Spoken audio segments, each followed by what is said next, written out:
different characters in the story, in God's great story in the Bible. And so today we encounter Adam and Eve. We encounter that incredible creation story. Over the last couple weeks, we've looked at Paul and Mary Magdalene and Moses. And today we get to see Adam and Eve, the very first human beings in the story of God in the Bible. Let me ask you this. Do you know how far back your ancestry goes? Have you done this? Have you endeavored to look at Ancestry.com or whatever website you can look at? It seems like there is a renewed interest in looking at our history, or in looking at where we come from. That tells us that much more about who we are today. I know that. Well, I looked at Ancestry.com a couple of weeks ago, and I couldn't get very far. I just wasn't getting the right keys, I guess, to figure out where I came from. But I heard this story about myself and about my family, that I am 7/8 German. I am a Lidke, and some would translate that as Newski, and it's a good German name. And my other set of grandparents are Federwitzes, or Federwitzes. That's good German stuff. I am German almost to the core, although I do have 1/8 of me that is English. So I watched the royal wedding a couple of months ago with more bride, because I'm, well, where do you come from? Spend 30 seconds with your neighbors, your family, your friends, those who are sitting next to you. Just think about, where do you come from? Do you know how far back you go? Just spend 30 seconds with one another thinking about that. Go.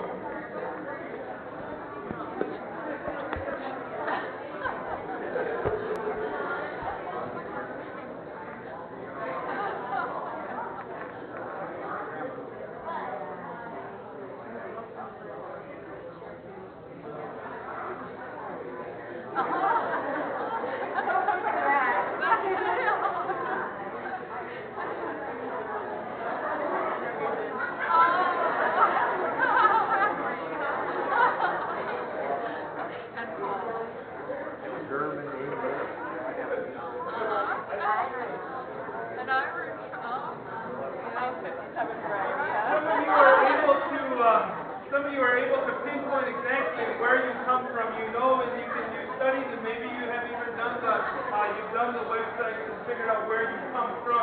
I know that Diane Cool, comes to the first service. She has traced her history back to the 1600s back in Italy. Someone else in the first service said that they have some Indian heritage in their line, in their descendancy. Part of the fun of figuring out where we come from is that tells us that much more about who we are. And I believe that we all have a deep need to know who we are. A part of who we are is grounded in where we come from. And that's why the story of Adam and Eve's story is so very important to us and to all of us, to each of us and to all of us, because their story is our story. Some Christians believe that the story of Adam and Eve is literal history, and if that's the case, then this is as far back as our family tree can take us. Not even Ancestry.com, as thorough as that website is, can't get all the way back to Adam and Eve. Adam and Eve represent for each of us. They represent for each of us and for all of us together, and they describe our lived experience. No matter how you understand this story, it is a remarkable story that teaches us some important things about God and about us. The story of Adam and Eve is set within the story of creation. God creates the heavens and the earth, the galaxies and the quarks and the quasars and the canyons, not the crayons, the canyons, and the mountains, the oceans and the rivers. They all come into existence at what? At the voice of God. God speaks, and these things are formed. God says, and it is so. God creates order out of the chaos of the waters. The magnificence of the night sky, the radiant beauty of the sunset, the brilliant colors in a field of wildflowers, the graceful flight of a bird, the power of a lion on the hunt, these things and so much more spring forth from God's vivid and creative imagination. All of these things, all of creation, all of these things are glorious. All of these things are incredible, to say the least. But none of them is the crown of God's creation. It's as if all of this is merely a warm-up for God. All of creation is a warm-up for God. And God saved the very best for last. Adam and Eve. You and me. I want to touch on three things today. I want to make 3 points, and maybe I'll give you a bonus because it's Father's Day too. But the first thing I want to look at is this creation story in the text that Tracy read for us today, is that humankind, man and woman, are created in the image of God. I used to attend as a middle school and high school student, and I was a counselor at a Bible camp in northern Wisconsin called Imago Dei. Imago Dei is Latin for image of God. So 12 and 13 and 14 and 15-year-old students would come to camp, those middle school students who are struggling for identity, who get pushed from one group to the next, who are constantly told that they don't fit in. They come to a camp for a week in the summer, and the name of the camp is Imago Dei, image of God. And one of the core messages of this Bible camp and any Bible camp, Riverside as well, is this. You, 12, 13, 14-year-old child, who are struggling with identity, who don't know exactly who you are created in the image of God. You, 30, 40, 50, 80-year-old, you are created in the image of God. This is a participatory sermon for today. If you wanted to come and just listen, I apologize. What does the term created in the image of God mean to you? What does that mean, created in the image of God? In what specific ways might we look like God? This is a tough question, so I'm going to give you a minute to figure it out. Okay? Spend a minute talking with your friends, your neighbors, a couple of folks around you. What does the term created in God's image mean to you? And in what specific ways might we look like God? Go. You have a whole minute to answer that question.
I want you to know that personally I struggle with this idea that we are created in the image of God. I struggle with this because I prefer not to think of God as having a bodily form. I certainly don't prefer to think of God as either a he or a she, and I don't know that I'm entirely comfortable with thinking of God as with a face and with a body. I'm not comfortable with that because I want to think of God as beyond me. God is something that is something other than me. But the text tells us that we are created in the image of God. So I wonder that when I look at myself in the mirror every day and I see zits on my face and I see hair coming out of my ears and I think, how can I be created in the image of God? Yet we're told in the very beginning book, the very first chapter of the first book in the Bible, that we as human beings are created in the image of God. Zits and all, hair coming out of our ears and all, that we are created in the image of God. We can't help but know then that we are loved, beloved child of God. For we are created in the image of God. Next thing I want to talk about just real quickly is stewardship. And I know that already some of you just kind of cringe when we just put the word stewardship up on the screen. Humankind, Adam and Eve, are given the work of stewardship. We are called to subdue the earth. The word subdue makes it clear that the evaluation good does not mean that the creation is perfect in the sense of needing no further development or attention. Do you get that?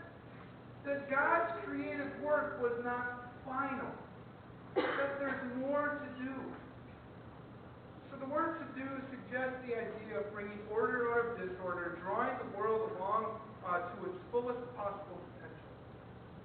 Creation is here understood not as a static state of affairs, but as a dynamic situation in which human activity is crucial for the development of the created order. So the text says that Adam and Eve are to have dominion over the earth. Dominion is a royal word. Dominion is a thing that kings and queens have. Those English, of which I'm so proud. Dominion is a royal word, and it implies protection and leadership, I pray, more than power over. This speaks to Adam and Eve's stewardship, and I believe to ours. We are called to care for, not exploit. We are called to care for the earth, to care for the creation. So, spend a minute talking about these questions. What do you believe dominion means? What are some specific ways in which we as humankind subdue the earth in good ways? What are ways that we do that in bad ways? What is our dominion given to us? How do we enact it? Spend a minute thinking about these questions. Go ahead.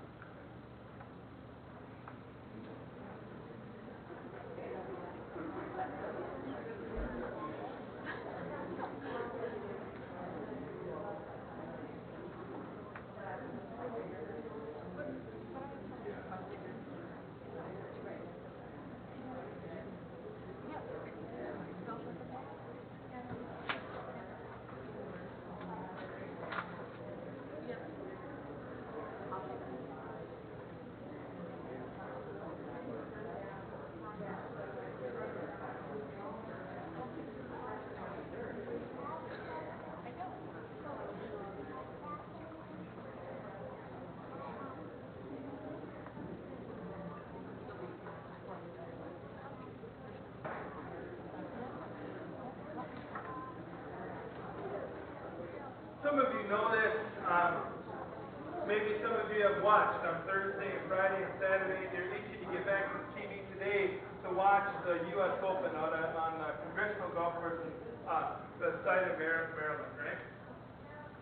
I've watched with eager anticipation the golfers on that course, but that too, I've watched the course. I mean, that thing is majestic, that thing is manicured, that thing is perfect in just about every way, right? Is that creation of, is that dominion over? Is that care for? Is that stewardship of? I just wonder, and I don't want to say that cutting the grass is wrong, but I know that as the church, we purchased a new lawnmower, and Sharon, you know this very well, that I've spent a lot of time doing sermon prep. I call it sermon prep out on the new lawnmower. I wonder, perhaps subduing creation. I don't think that this field out here was originally intended to have 3 or 4-inch long grass without any weeds on it, with no trees in it, right? I just wonder about how you and I, if we're called to care for and steward the earth, and again, I don't want to say that cutting the grass is not caring for the earth, I think it is. But what does that mean for us as created human beings? We're also called to care for and to steward the earth. Steward is simply care for something that's given to us. Something I want to highlight and point out to you is that during this discussion about Adam and Eve is this. We talk a lot about original sin, the original sin of Adam and Eve. Adam and Eve were bad. They were sinful people. They caused this whole world to fall into chaos. I want to be clear, if you read the text clearly, even though Desperate Housewives tells us that it's an apple, it's not an apple, it's just a fruit, okay? That's a pet peeve of mine.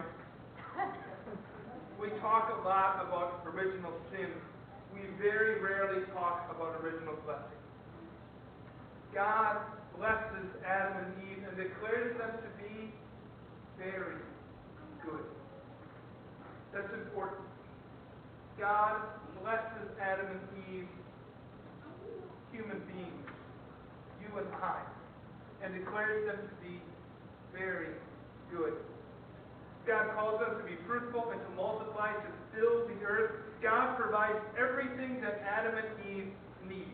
God gives Adam and Eve meaningful work to do. In fact, the text implies that God invites Adam and Eve to be co-creators. The garden is not static. The animals need to be named, right? God seems to delight almost in that partnership. So in what ways do we partner with God? In what way is creation and us not static but dynamic? How are we changing?